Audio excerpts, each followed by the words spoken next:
அன்பு நண்பர்களே, அனைவருக்கும் இனிய காலை வணக்கம். இன்று நாம் பார்க்க இருப்பது 266வது தேவார பாடல் பெற்ற சிவஸ்தலமான திருவக்கரை என்ற ஊரில் அமைந்திருக்கும் சிவாலயத்தை பற்றித்தான். இங்கே இருக்கும் இறைவனின் பெயர் சந்திரசேகரேஸ்வரர், சந்திரமௌலீஸ்வரர் என்றும் அழைக்கப்படுகின்றார். இறைவனின் பெயர் அமிர்தேஸ்வரி, வடிவாம்பிகை என்றும் அழைக்கப்படுகின்றார். இந்த ஆலயத்திற்கு எவ்வாறு செல்வது? திண்டிவனத்திலிருந்து மயிலம் வானூர் வழியாக பாண்டிச்சேரி செல்லும் பாதையில் சென்று பெரும்பாக்கம் என்ற ஊரை அடைந்து அங்கிருந்து பிரிந்து செல்லும் கிளை பாதையில் 7 கிலோமீட்டர் சென்றால் திருவக்கரையை அடையலாம். திண்டிவனத்திலிருந்து சுமார் 32 கிலோமீட்டர் தொலைவில் இருக்கின்றது இந்த ஆலயம். விழுப்புரத்திலிருந்தும் திருவக்கரை செல்லலாம். விழுப்புரத்திலிருந்து 30 கிலோமீட்டர் தொலைவில் இந்த ஆலயம் இருக்கின்றது. இந்த ஆலயத்திற்கு செல்வதற்கு விழுப்புரத்திலிருந்து நகர பேருந்து வசதிகள் இருக்கின்றன. வக்ரன் வழிபட்ட ஸ்தலம், வக்கரை என்ற பெயர் அதனால் வந்தது. வல் பிளஸ் கரை, வலிய கரையை உடைய இடமாதலில் வக்கரை வக்கரை என்றாயிற்று. குண்டலினி முனிவர் வம்சத்தில் வந்த வக்ராசுரன் இந்த பகுதியை ஆண்டதாகவும் அவனை அழிக்க காளி இறைவனை வழிபட்டு அவனுடன் போர் புரிந்து வெற்றி பெற்றதாகவும் தலபுராணங்கள் கூறுகின்றது. வராக நதிக்கரையில் ஒரு சிறிய மலை நடிவாரத்தில் இவ்வாலயம் கிழக்கு நோக்கிய 7 நிலை ராஜகோபுரத்துடனும் 3 பிரகாரம் கொண்டும் அமையப்பட்டிருக்கின்றது. கோபுர வாயிலை கடந்தவுடன் வலதுபுறம் வடக்கு நோக்கிய அஷ்டபுஜகாளி கோயில் இருக்கின்றது. வக்ராசுரனை இந்த ஸ்தலத்தில் மகாவிஷ்ணு போரிட்டு அழித்தார்.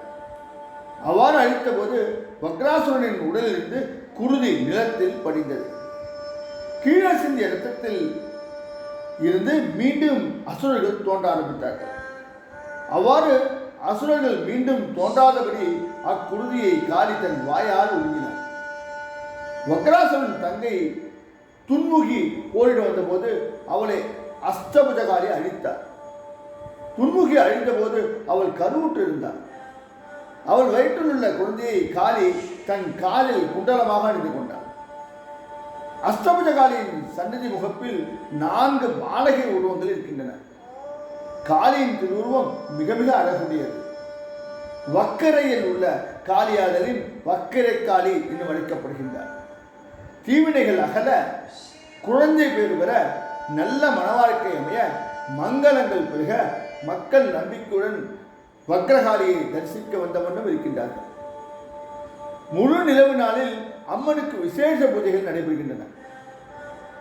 சிவன் கோவிலாக வந்து வழிபடுபவர்களை விட இக்கோவிலின் வக்ரகாளியை வழிபட வரும் பக்தர்களே அதிகம். காளியின் சன்னதிக்கு எதிரில் வக்ராசுரன் பூசித்த மேற்கு நோக்கிய வக்ரலிங்கம் இருக்கின்றது. காளி சன்னதியை கடந்து நேரே சென்றால் வலதுபுறம் சிங்கமுக தூண்கள் அமைந்த கல் மண்டபம் இருக்கின்றது. அதை அடுத்துள்ள 3 நிலைகளை உடைய கோபுரம் கிளி கோபுரம் என்று அழைக்கப்படுகின்றது. இந்த கோபுரத்துக்கு எதிரில் பெரிதான கல்லாலான நந்தி இருக்கின்றது. கோபுரத்துக்கு இடதுபுறம் விநாயகர் சன்னதி இருக்கின்றது. 2வது கோபுரம் வழியாக உள்நுழைந்து உள்பிரகாரத்தின் குண்டலி மாமுனிவர் சன்னதியும் முனிவரின் சமாதியின் மீது சிவலிங்கம் உள்ளதாகவும் நாம் பார்க்கலாம். இதற்கு கோஷ்டமூர்த்தமாக தட்சிணாமூர்த்தி, பெருமாள், வரதராஜ பெருமாள் போன்றோர் இருக்கின்றார்கள். எதிரில் கருடாழ்வார் காட்சியளிக்கின்றார். சகஸ்ரலிங்கமும் இருக்கின்றது. வளமாக வந்து படிகளேறி மூலவரை தரிசிக்க செல்ல வேண்டும். துவாரபாலகர்கள் இருவரும் இருக்கின்றார்கள். உள் சுற்றில் 4 சன்னதி இருக்கின்றது.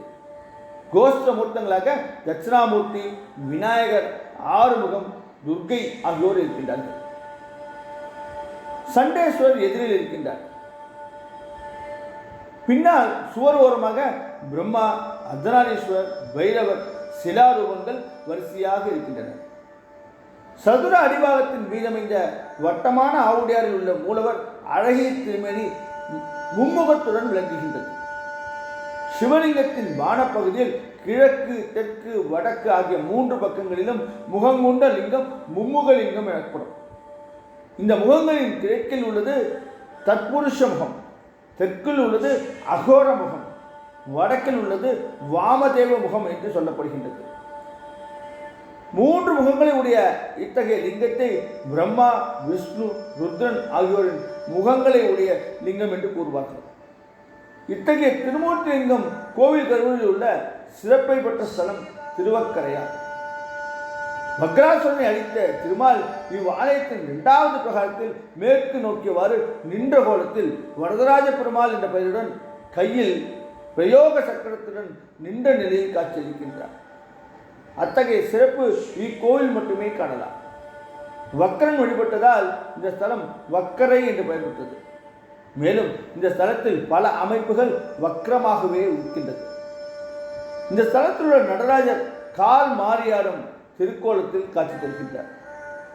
தூக்கிய திருவடி இடுப்புக்கு மேல் வரை வந்திருக்கின்றது.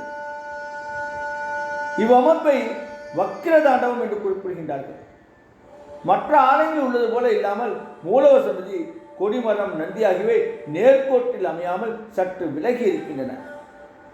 நவகிரக சன்னதியிலும் சனி பகவானின் வாகனமாகிய காகம் வழக்கத்திற்கு மாறாக தென்புறம் நோக்கி இருக்கின்றது. ஆகையால் நண்பர்களே, இத்தகைய சிறப்பு வாய்ந்த இந்த ஆலயத்தை தயவு செய்து தரிசித்து சிவகடாட்சம் பெற எல்லாம் வல்ல இறைவனை வேண்டி விடைபெறும் உங்கள் அன்பு நண்பன் ராஸ்ரீதர். அன்பு